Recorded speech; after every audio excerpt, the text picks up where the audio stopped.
Buenos días. Continuemos. En la clase anterior de este contenido C2, establecimos nuestra segunda capa de defensa.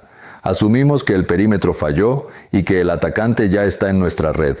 Vimos cómo endurecer la máquina con hardening, usando los SYS benchmarks, y cómo contener al atacante que roba una cuenta usando el principio de mínimo privilegio, POLP. Hoy vamos a profundizar en ese concepto de mínimo privilegio, porque es fácil de decir, pero difícil de implementar. Y luego veremos qué pasa cuando, a pesar de todo nuestro hardening, un malware se ejecuta. El principio de mínimo privilegio, POLP, es nuestro evangelio, pero ¿cómo lo implementamos en la práctica? Hablemos de la realidad de la mayoría de empresas en Ecuador. Active Directory, AD, de Windows. El error más común que he visto en mi carrera es la sobreasignación de privilegios. Es el síndrome del facilismo. El técnico de la mesa de ayuda en el hospital no puede resetear la clave de la enfermera. ¿Solución? Hagámoslo domain admin. Y listo, ya puede. Pero lo que acabamos de hacer es darle la llave maestra del reino a una cuenta que solo necesitaba la llave del baño. Acabamos de regalar el castillo. Las buenas prácticas de Microsoft son claras. Primero, el modelo de administración por niveles, Tier Model. Esto es fundamental. Si usted es administrador, debe tener dos cuentas. Una cuenta estándar, J. Pérez, para el trabajo diario, leer el correo, navegar por internet, ver videos. Esta es su cuenta de alto riesgo, la que va a ser víctima de un phishing. Y una segunda cuenta, ADM J. Pérez, su cuenta privilegiada que usa solo y exclusivamente para conectarse al servidor y hacer tareas administrativas. Nunca lee el correo con esa cuenta, nunca. Segundo, la delegación de permisos. Si ese técnico de soporte del hospital necesita resetear claves, no lo haga domain admin. Use el asistente para la delegación de control de AD. Le damos clic derecho a la unidad organizativa OU de enfermeras y le damos al grupo soporte técnico el permiso específico de restablecer contraseña solo sobre esa OU, granularidad total. Tema tercero, restricción por GPO. Aplicamos políticas que impidan que las cuentas de domain admin, las cuentas ADM, inicien sesión en las laptops de los usuarios. ¿Por qué? Para frustrar el robo de credenciales. El atacante que tomó control de la laptop de J. Pérez no debe poder encontrar la huella de la clave del administrador allí. Y en Linux es la misma filosofía. Darle a un administrador de base de datos acceso root, el dios de Linux, es una violación total de POLP. Usamos el archivo etc. softwares para dar permisos granulares. ¿El equipo web necesita reiniciar el servidor web? Perfecto. La regla será grupo web admin allel igual a barra usr barra sbin barra service nginx asterisco. Con eso pueden gestionar el servicio nginx, reiniciar, parar, pero no pueden leer la base de datos, ni borrar archivos del sistema, ni apagar la máquina. Este principio POLP es la meta. ¿Y cómo lo implementamos a gran escala? Con modelos de control de acceso. El más común, el que todos usamos, es RBAC, Role Based Access Control. Es el modelo de los roles. Es estático, es simple. La lógica es usuario @role, @permiso, @objeto. Ejemplo, Alicia, usuario, es asignada al rol doctora, rol. El rol doctora tiene el permiso lectura-escritura, permiso sobre los registros médicos, objeto, funciona. Pero ¿cuál es la limitación de RBAC? Es estático, no entiende el contexto. RBAC no puede responder esta pregunta. Debería Alicia, que sí es doctora, poder acceder al registro médico, pero el domingo a las 3 de la mañana desde el Wi-Fi de un McDonald's en otra ciudad? RBAC diría, sí, es doctora, déjenla pasar. Y eso es un riesgo gigante. Para eso, necesitamos el modelo moderno, el modelo que habilita la confianza cero, CTA, que vimos en la clase anterior. Se llama ABAC, Attribute Based Access Control. ABAC es dinámico, es el guardia inteligente. Toma decisiones evaluando atributos de 4 cosas. 1. Sujeto, el usuario. ¿Quién es? Rol doctora, estado, en turno, nivel secreto. 2. Objeto, el recurso. ¿Qué quiere? Tipo, registro médico, sensibilidad alta. 3. Acción.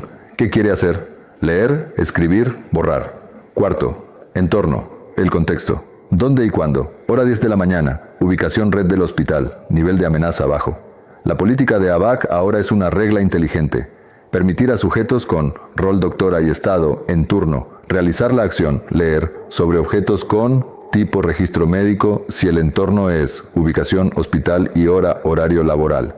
Es el mismo principio que vimos en NIST. Es dinámico, es granular, es sensible al contexto. Si Alicia intenta entrar a las 3 de la mañana desde una red pública, la política falla y el acceso se bloquea. CTTA es la estrategia. ABAC es el motor de políticas que la hace posible. Y POLP es el resultado que logramos. Muy bien. Hemos hecho hardening. Hemos implementado el mínimo privilegio con ABAC. La máquina es una fortaleza. Pero ¿qué pasa si el atacante, a pesar de todo, logra ejecutar un malware, un ransomware? Necesitamos la última línea de defensa dentro de la máquina, la protección contra malware. Y aquí hemos tenido una evolución tan grande como la de los firewalls. Primero, teníamos el antivirus tradicional, el guardia bobo con el libro de fotos. Opera con firmas. Mantiene una base de datos de huellas de virus conocidos. Si un archivo en su disco coincide con una huella, lo bloquea.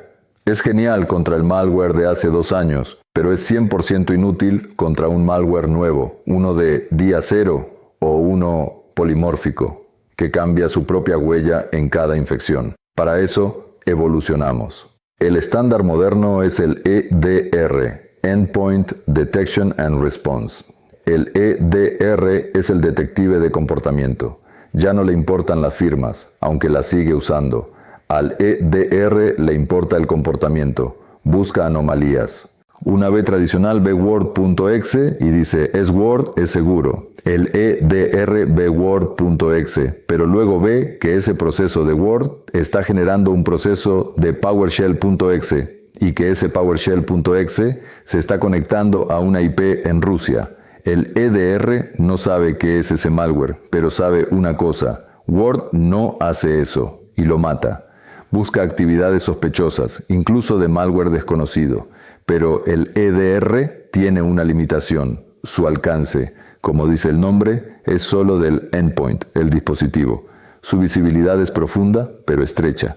Y aquí es donde la industria da el siguiente paso. El paso que conecta todo lo que hemos visto. El XDR, Extended Detection and Response. XDR extiende la detección. Entiende que un ataque no ocurre solo en la laptop, es una cadena. XDR no solo toma los datos del EDR, la laptop, sino que los correlaciona automáticamente con los logs del firewall NGFW-C1, los logs de identidad, Active Directory, o sea, esta clase, los logs de la nube y los logs del email, cultura U1. ¿Recuerdan el ejemplo del SIEM, donde teníamos que conectar los puntos manualmente? XDR hace esa correlación de amenazas de forma nativa. Miren la diferencia. La alerta del EDR diría proceso malicioso detectado en la portátil A, visión estrecha. La alerta del XDR contaría la historia completa. El usuario X, identidad, hizo clic en un email de phishing, email, que ejecutó un proceso en la portátil A, EDR, que contactó a una IP maliciosa, firewall, e intentó iniciar sesión en el servidor B con credenciales robadas, AD. XDR es la evolución del SIEM, enfocado 100% en la detección y respuesta a amenazas, no en el compliance. Es el cerebro de la defensa moderna. Y cerramos el C2 con esto. ¿Qué pasa si nosotros construimos el software? Si el Ministerio de Salud desarrolla su propia aplicación de citas. No podemos esperar a que la app esté terminada para hacerle hardening. La seguridad debe empezar antes de escribir la primera línea de código. Es el enfoque Secure SDLC o Shift Left, moverse a la izquierda. Integramos la seguridad en cada fase del desarrollo. En el diseño hacemos modelado de amenazas. En la codificación usamos herramientas SAST, análisis estático, que leen el código fuente del programador y le dicen, ojo, aquí hay una posible inyección SQL.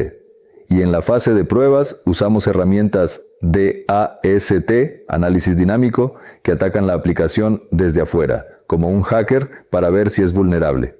Hemos cubierto la máquina, la hemos endurecido, hemos controlado el acceso y la hemos protegido contra malware. Pero la defensa en profundidad nos dice, asume que todo esto falló.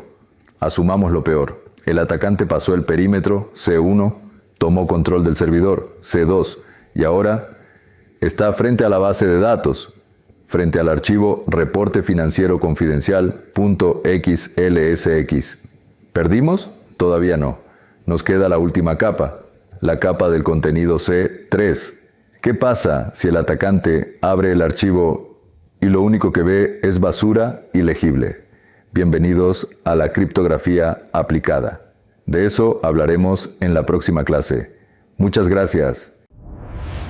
ITESUT, Instituto Superior Tecnológico Universitario de Transporte.